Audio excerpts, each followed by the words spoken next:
Yuk, tangannya. Terima kasih Tuhan, Kau yang maha kuasa dan maha mulia. Katakanlah terlukiskan. Tak terlukiskan kasih yang Kau berikan, kasih yang Kau berikan. Karya termegah, karya termegah. Tiada bandingannya. Sama-sama katakan dekap kasih-Mu, dekap kasih-Mu. Setia, setia menjagaku. Kan ku nyatakan, kan ku nyatakan, Allah Tuhan, bahwa Yesuslah Tuhan.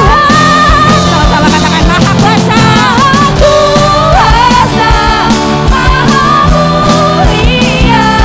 Kau bertata atas semesta. Maha kuasa, maha mulia. Dulu sekarang sampai selamanya. Haleluya. Thank you Jesus. Haleluya. Dasar dari yang kuharapkan. Katakan bukti, bukti dari segala yang tak kulihat. Iman, iman berikanku kekuatan untuk melakukan segala yang hebat, untuk melakukan perkara yang hebat bersamamu, bersama Rohmu. Pasti, pasti menang. Tinggi, amin. Namamu dipuji, hormat, kemuliaan. Mari kita bersorak, sorak dengan senang hati, Raja keagungan. Haleluya. Thank you Jesus. Kami siap menyembah, kami rindu memuliakan-Mu. Berkat-Mu tercurah Tuhan, kasih-Mu tercurah Yesus. Tiada yang lebih indah daripada-Mu. Sungguh besar setiamu, amin. Nyata di sepanjang hidupku. Darah-Mu Tuhan, darah-Mu telah layankan kehidupanku. Tiada kata yang bisa Tuhan, tiada kata yang bisa lukiskan indahnya Kau Tuhan. Bagi-Mu Yesus, bagi-Mu segala pujian dan kemuliaan. Ku tinggikan Engkau Tuhan, melebihi segalanya. Lebih dalam ku menyembah dalam roh dan kebenaran selamanya. Amin. Oh Yesus, katakan sungguh besar setiamu Tuhan.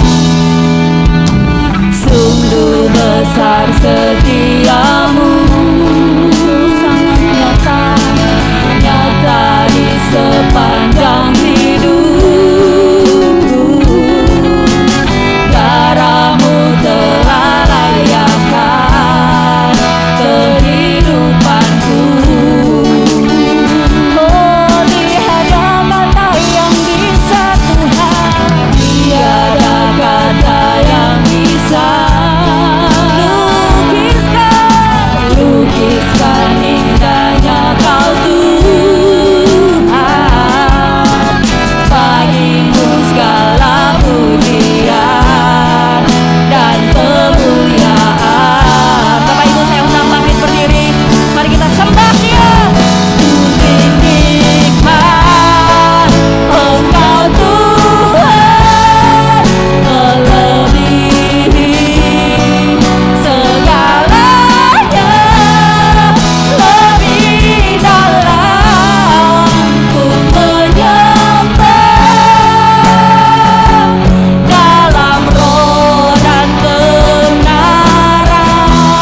Tuhan Yesus yang kami andalkan.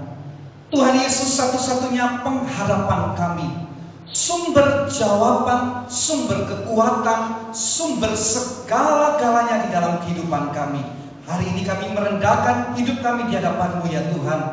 Kami mohon belas kasihan, kemurahan-Mu, anugerah-Mu ya Tuhan, melalui firman-Mu yang akan kami dengar sebentar ini. Biar firman-Mu itu masuk di dalam hidup kami, pikiran kami, dan itu menjadi pegangan, menjadi sumber kekuatan, sumber motivasi, inspirasi dalam kehidupan kami. Terima kasih ya Tuhan. Tolong hamba-Mu yang lemah, terbatas, dan berdosa ini, supaya Tuhan yang memampukan untuk menyampaikan, dan setiap jemaat-Mu yang mendengarkan, Tuhan beri konsentrasi, beri fokus, biar hati mereka terbuka kepada firman. Terima kasih ya Bapa. Di dalam nama Tuhan Yesus kami berdoa dan mengucap syukur. Haleluya. Amin. Hiduplah dalam komitmen. Pertanyaan Bapak Ibu, mengapa ada kalanya harapan di dalam hati orang tidak menjadi kenyataan? Mengapa ada kalanya harapan di dalam hati seseorang tidak menjadi kenyataan? Padahal apa yang diharapkan itu tidak muluk-muluk. Yang diharapkan itu wajar-wajar saja. Sebagai contoh, semisalkan tidak sedikit orang yang berharap memulai tahun ini dengan berdoa dan membaca Alkitab setiap hari, barang satu atau dua pasal. Suatu harapan yang sepatutnya tidak berkelebihan. Bahkan banyak orang yang sudah melakukan itu selama bertahun-tahun.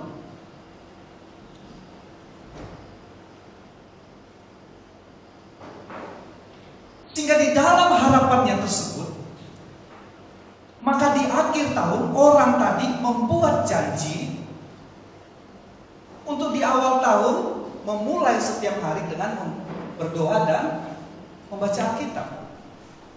Tahun baru pun tiba. Minggu pertama, dengan semangat ia memenuhi janji yang ia buat itu. Ia memulai setiap hari dengan berdoa dan membaca Alkitab. Memasuki minggu yang ketiga, mulai ada 1-2 hari di mana ia terlewat untuk memenuhi janji yang dia buat. Memasuki minggu yang terakhir atau di awal bulan yang kedua, hari-hari yang terlewat itu semakin bertambah banyak. 2-3 hari dalam 1 minggu. Di akhir bulan yang kedua, ia sudah kehilangan semangat untuk memenuhi janjinya tersebut. Dan di minggu yang ketiga, di bulan yang ketiga, ia sudah tidak lagi berdoa dan membaca Alkitab setiap hari. Ia melewati harinya sama seperti tahun-tahun yang sebelumnya. Nanti di akhir Desember, ia merasa menyesal karena harapannya untuk berdoa dan membaca Alkitab setiap hari tidak menjadi kenyataan. Sehingga di akhir tahun dia membuat janji lagi. Nanti di awal tahun saya akan membuat janji seperti tahun yang lalu. Dan tahun yang baru pun tiba. Saudara, Bapak Ibu bisa menebak apa yang terjadi? Apa kira-kira? Hal yang sama pun terjadi lagi. Di bulan yang pertama, ia begitu semangat untuk memenuhi janjinya tersebut. Memasuki bulan yang kedua, ia sudah lupa akan janjinya tersebut. Dan setiap tahun berulang-ulang ia hidup di dalam keadaan yang sama. Harapan yang tidak menjadi kenyataan. Ia hanya baca Alkitab ketika di mana? Ketika dalam gereja. Ia hanya berdoa, itu pun waktu makan. Kalau ingat, selebihnya ia tidak menjalani hari-harinya dengan berdoa dan membaca Alkitab.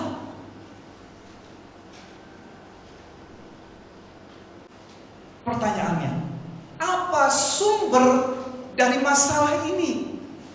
Apa akarnya sehingga masalah ini terus-menerus terjadi dalam kehidupan ini? Seorang pakar, manajemen yang sangat terkenal, Ken Blanchard, dia berkata bahwa akar dari masalah ini adalah kurangnya komitmen dalam diri orang tersebut. Akar dari semua masalah itu, menurut pakar manajemen yang sangat terkenal ini, kurangnya komitmen dalam diri orang tersebut. Lebih lanjut, dia mengatakan demikian. Terdapat perbedaan antara minat dan komitmen. Minat dan komitmen dibedakan oleh Ken Blanchard.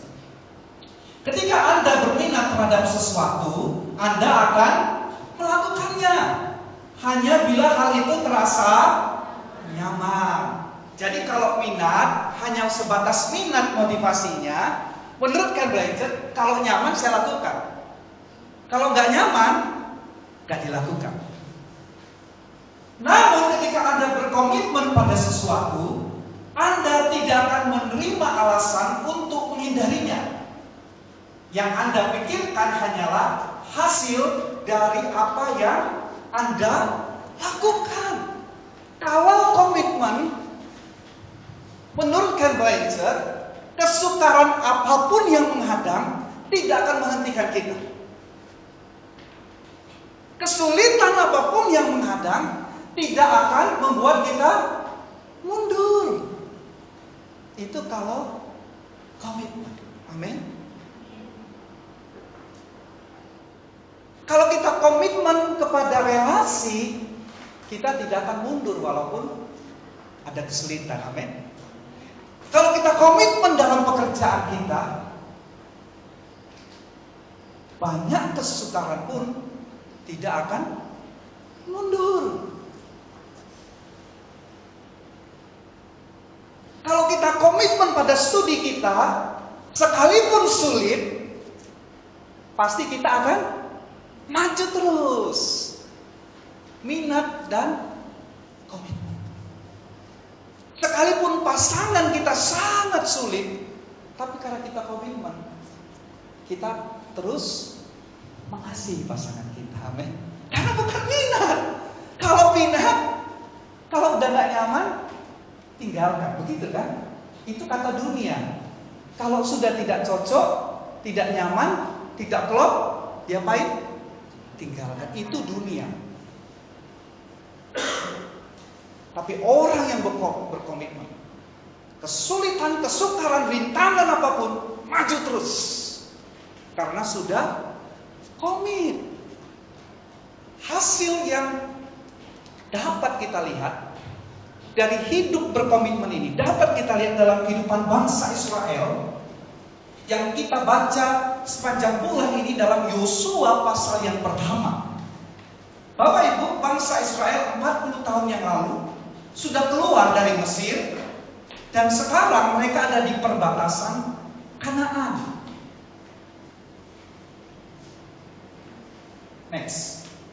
Ini adalah peta Mesir dan Kanaan pada waktu itu.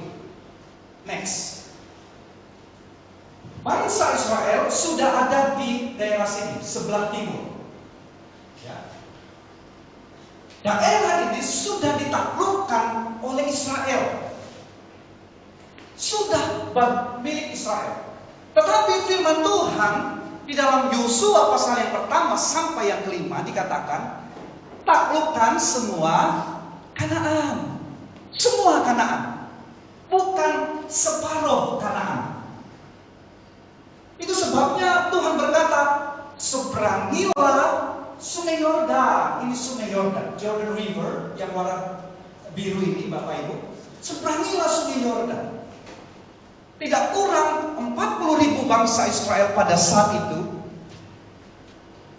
Kalau mereka mau berpuas diri, apa yang mereka katakan? Sudah cukuplah di sini, gitu ya.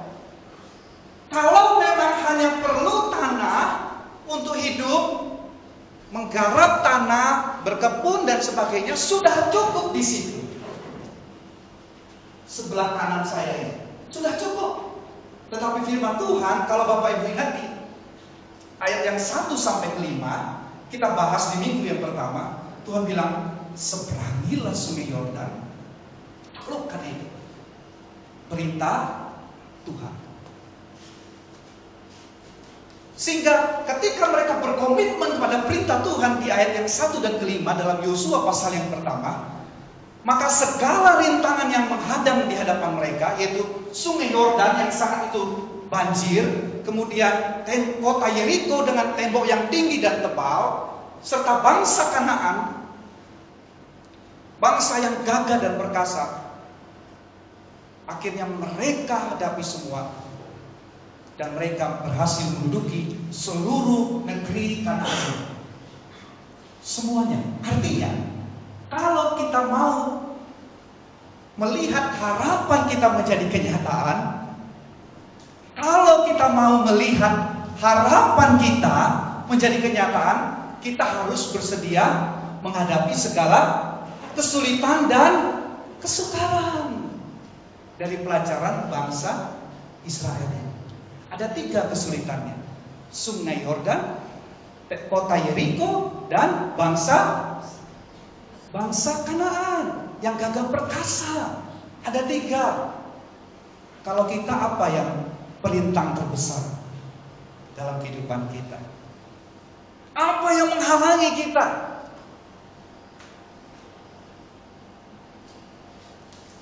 Nah, oleh karena itu, kita akan membaca tanggapan bangsa Israel kepada perintah yang disampaikan oleh Yosua di dalam Yosua pasal yang pertama, ayat yang ke-16 sampai 18. Kita akan melihat bagaimana agar kita hidup di dalam komitmen. Ayat yang 16, saya baca ayat yang genap, Bapak Ibu ayat yang ganjil. Saya akan bacakan ayat 16. Lalu mereka menjawab Yosua, katanya, segala yang kau perintahkan kepada kami akan kami lakukan, dan kemanapun kami akan kau suruh kami akan pergi. Ayat 17, 1, 2, 3. Sama seperti kami menjalankan perintah Musa, demikianlah kami akan menjalankan perintahmu.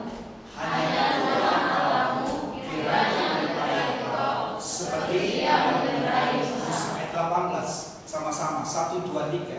Setiap orang yang menentang perintahmu dan tidak mendengarkan kata-katamu, apapun yang kau perintahkan kepadanya, dia akan dihukum mati. Hanya kuatkan dan membukalah hatimu.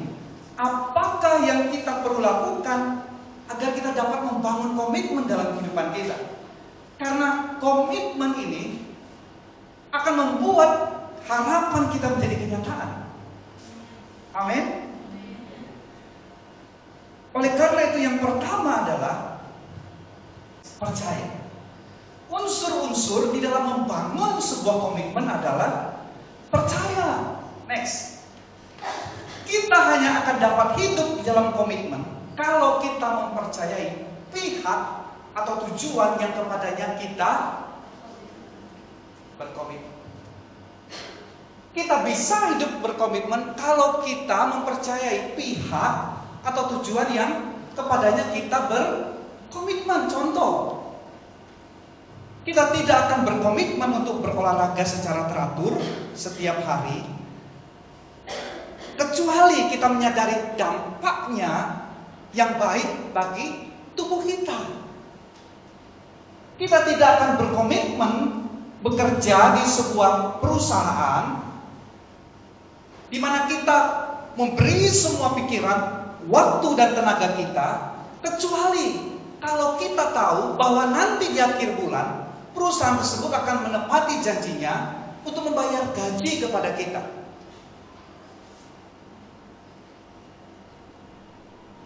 Artinya, kalau kita mau berkomitmen dalam kehidupan ini, kita harus percaya atau trust terhadap pihak atau orang yang kita membuat komitmen kepadanya.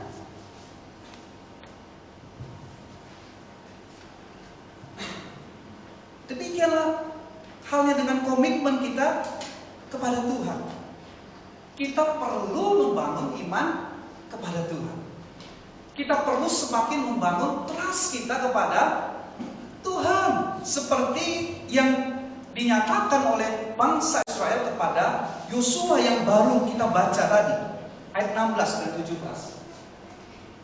Perhatikan Bapak Ibu, ayat 16. Segala yang kau perintahkan kepada kami akan kami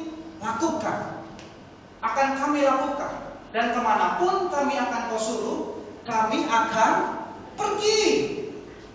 Ini adalah tanggapan bangsa Israel kepada perintah Yosua. Mengapa? Karena apa yang dikatakan oleh Yosua, perintah dari pemimpin ini Yosua, adalah merupakan perintah Tuhan. Karena dasarnya di ayat 1 sampai ke 5, sehingga dikatakan artinya bangsa Israel melakukan semua perintah Yosua, ia melakukan semua perintah Tuhan.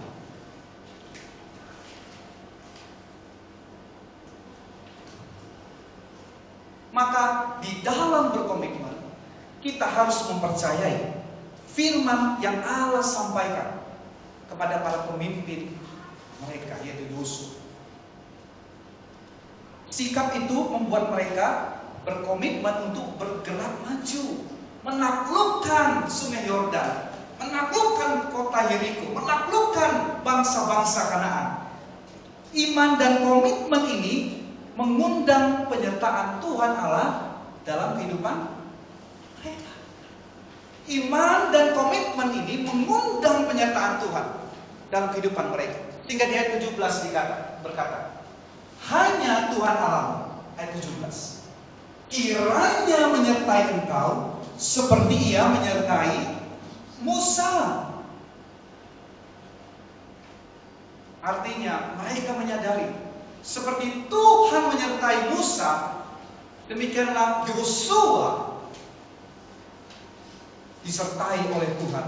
Dan akibatnya bangsa Israel menerima berkat itu. Ketaatan seorang pemimpin akan berdampak dalam kehidupan orang-orang yang dipimpinnya. Berarti untuk meneguhkan kepercayaan kita kepada Tuhan, kita harus menguatkan iman percaya kita. Bulan lalu kita sudah belajar tentang iman yang rendah hati, amin. Iman yang menghargai Tuhan, menghormati Tuhan, iman yang gigih, iman yang kreatif. Memelihara iman kita kepada Tuhan. Mengapa? Iman karena Tuhan tidak terlihat. Iman itu seperti apa? Komunikasi. Kalau kita memelihara hubungan dengan Tuhan yang tidak terlihat, itu namanya iman. Kalau kita memelihara hubungan kita dengan sesama, dengan pasangan, itu namanya apa? Komunikasi. Komunikasi, contoh, saya dengan istri saya. Semisalkan ada bunga di depan rumah kering, belum disiram, maka saya tanya, "Nah, sudah disiram bunga belum?" "Oh, belum." Berarti artinya apa? Saya yang siram bunga, gitu kan? Karena saya sudah komunikasi, siram bunga. Komunikasi yang pendek. Pagi-pagi bangun, "Loh, nah belum ada makanan. Aduh, lagi nggak pengen masak." Artinya apa? Saya yang masak. Karena komunikasi. Malam-malam tugas saya bacakan cerita untuk anak saya setengah jam. Kalau saya nggak bisa, Nan tolong dong gantikan. Kesibukannya banyak, gantian. Itu komunikasi yang pendek untuk mengakrabkan relasi. Nanti komunikasi yang panjang, nanti malam kita ngobrol ya, berdua di meja. Ada yang mau saya bicarakan. Itu komunikasi yang panjang, lebih serius. Itu kalau dengan manusia, dengan orang yang terdekat, kita harus komunikasi. Jadi kalau diam aja gitu ya, diam, geleng-geleng, kira-kira makin dekat nggak relasinya? Tidak mungkin. Harus ada komunikasi. Itulah dengan Tuhan kita membangun yang namanya iman atau komunikasi. Pagi-pagi baca Alkitab satu pasal, lalu sambil bekerja baca Alkitab. Itu komunikasi yang panjang, yang serius. Waktu bekerja, Tuhan saya mau kerjakan ini, tolong ya Tuhan. Komunikasi yang singkat, yang pendek, benar? Waktu di perjalanan, Tuhan sertai saya ya Tuhan, saya mau pulang atau saya mau pergi. Komunikasi yang singkat, yang pendek, tapi ada komunikasi. Jangan mau pergi, ya langsung pergi aja, gak ada ngomong-ngomong sama Tuhan gitu kan. Mau kerja ya kerja aja, gak ada. Lama-lama pasti hubungan dengan Tuhan apa Bapak Ibu?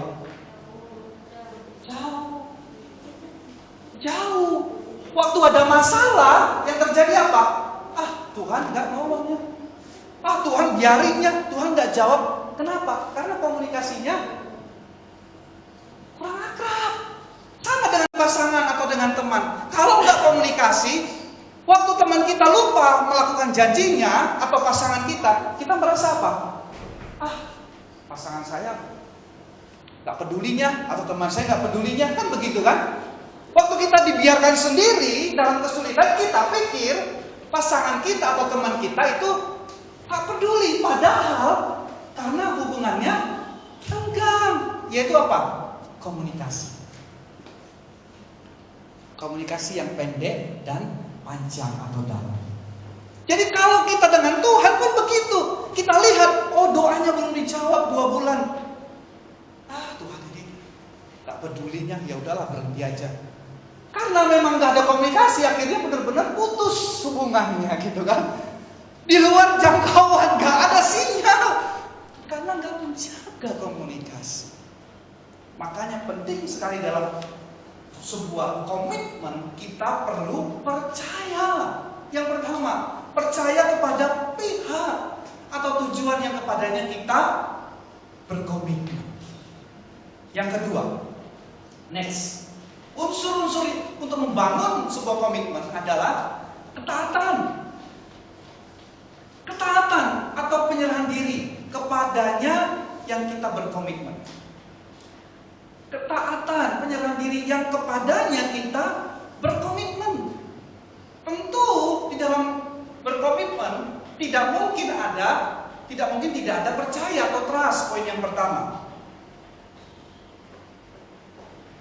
Karena percaya dan ketaatan adalah satu kesatuan yang berjalan seiring, sehingga bukti dari sikap percaya adalah ketaatan. Kalau orang percaya, dia pasti taat. Kalau orang percaya, dia pasti taat. Kalau orang rohani, orang pribadinya begitu rohani, pasti dia taat. Kalau dia tidak taat, berarti apa Bapak Ibu? Hanya di mulut saja. Bahasa anak muda sekarang apa? Lip service. Amin. Kalau percaya pasti taat, menyerahkan diri kepada Tuhan. Sebagai contoh, sama seperti orang yang datang ke dokter untuk berobat. Mendengar nasihat dari sang dokter, orang tersebut mengantuk-antuk kepala dan ia mengiyakan, mengaminkan semua kata si dokter. Menerima resep yang diberikan oleh dokter, yang bersangkutan itu menerima dengan antusias dan berkata, "Pasti dok, saya akan beli semua obat-obat itu dan saya akan minum teratur sampai habis." Namun semua kata-kata itu hanya berhenti sampai di situ. Orang tadi tidak melakukan nasihat yang diberikan oleh sang dokter. Bahkan ia pun tidak pergi ke apotek untuk membeli obat yang sudah diresepkan oleh sang dokter. Artinya, ia pergi atau tidak pergi ke dokter tidak ada bedanya. Perilaku tersebut menunjukkan apa, Bapak Ibu? Sebenarnya ia tidak percaya. Sebenarnya ia tidak mau taat kepada dokter tersebut. Artinya komitmen harus ditunjukkan melalui tindakan penyerahan diri atau ketaatan. Amin. Itulah yang diutarakan oleh umat Tuhan kepada Yosua. Ayat 16 dikatakan, lalu mereka menjawab Yosua, mereka itu bangsa Israel, segala yang kau perintahkan kepada kami akan kami lakukan. Kemanapun kami akan kau suruh, kami akan pergi. Perhatikan bahwa segala yang kau perintahkan akan kami lakukan. Kemanapun kami kau suruh, kami akan pergi. Semua ini menunjukkan bahwa komitmen itu menunjukkan ketaatan, penyerahan diri. Amin. Ketaatan kepada firman Tuhan yang disampaikan melalui Yosua. Apa yang dikatakan Yosua adalah firman Allah. Karena yang ia katakan semuanya bersumber dari firman Tuhan. Di ayat 1 sampai yang kelima. Sehingga karena komitmen mereka yang ditunjukkan oleh bangsa Israel, mereka berhasil menyeberangi sungai Yordan. Mereka berhasil menjatuhkan kota Yeriko. Mereka berhasil menaklukkan semua bangsa Kanaan. Komitmen akan mengundang pertolongan Tuhan dalam hidup kita. Ketaatan akan mengundang berkat Tuhan dalam kehidupan kita.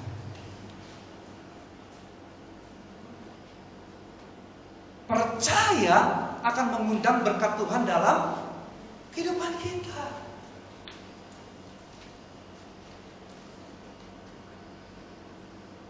Yang ketiga, yang terakhir, unsur-unsur dalam membentuk komitmen. Yang ketiga adalah kesetiaan. Yang pertama percaya, yang kedua ketaatan, yang ketiga adalah kesetiaan. Kesetiaan membentuk komitmen terhadap janji yang kita ucapkan, termasuk janji dalam pernikahan, janji dalam bisnis, dan berbagai janji lainnya. Kesetiaan akan mengakibatkan kita tidak mudah menyerah terhadap rintangan dan kesulitan yang menghadang di hadapan kita.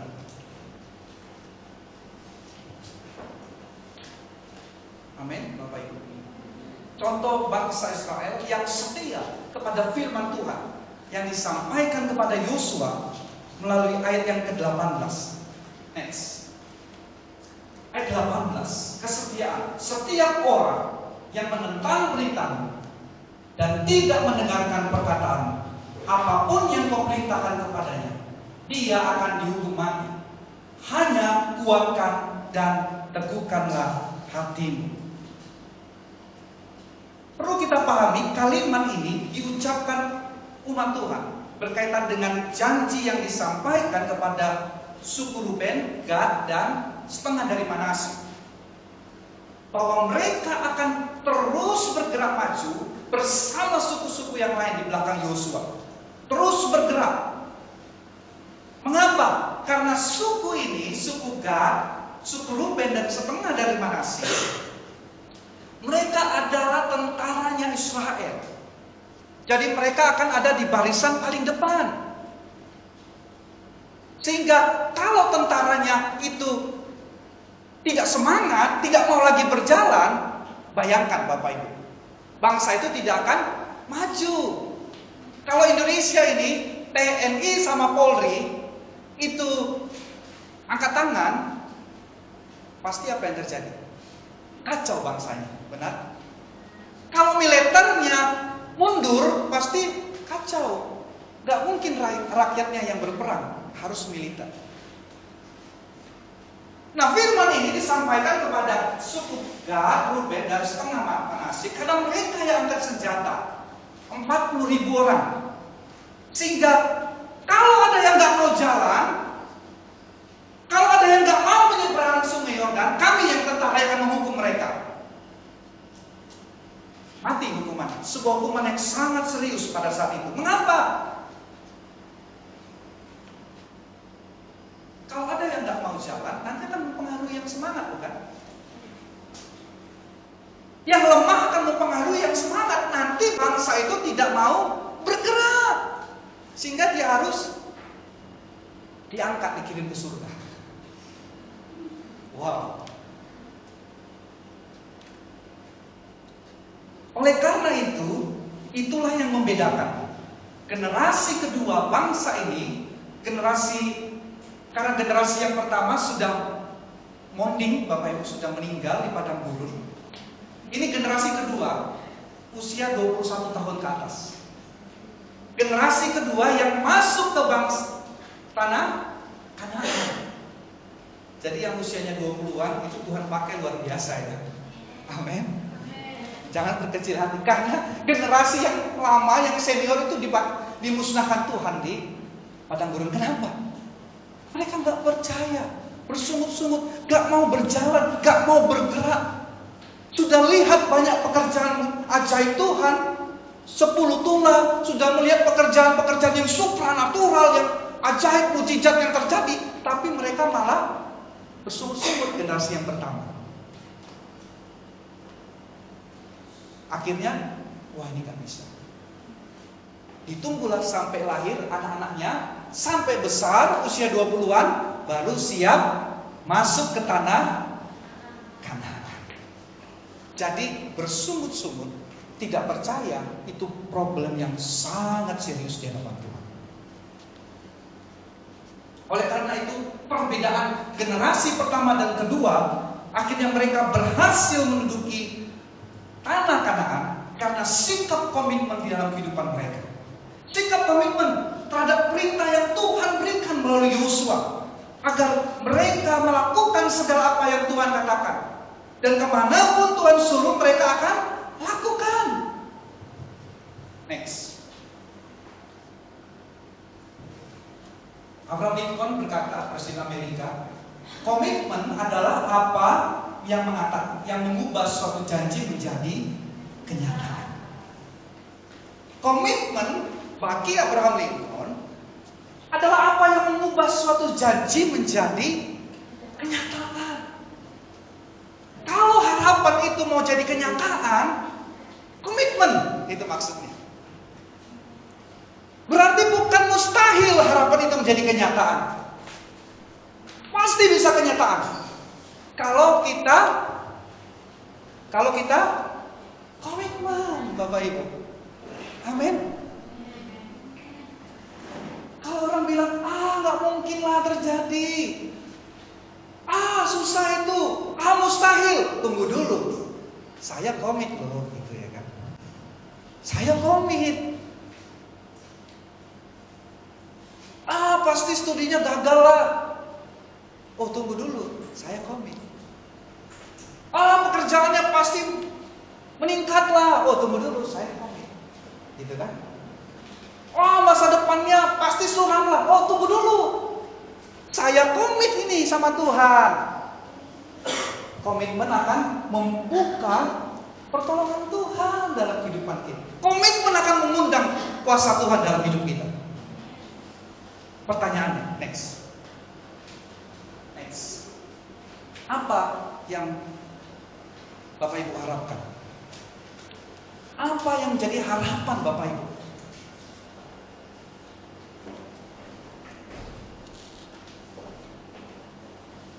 Apa yang menjadi harapan kita? Saya punya harapan, Bapak Ibu punya harapan. Next. Bagaimana komitmen saudara terhadap apa yang Tuhan sudah percayakan hari ini? Tuhan sudah percayakan pekerjaan, keluarga, relasi. Bagaimana komitmen kita? Amin.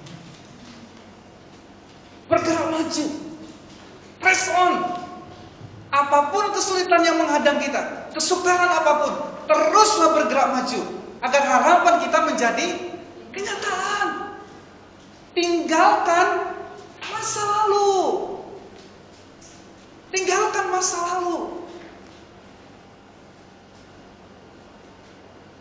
Bersikaplah tabah di hadapan kesulitan. Tabah. Tinggalkan kemapanan. Tinggalkan kemapanan. Maju terus, berjuang. Komitmen. Tuhan pasti akan menolong kita. Harapan kita akan terwujud. Amin. Kita percaya masa depan kita dalam masa depan yang cerah.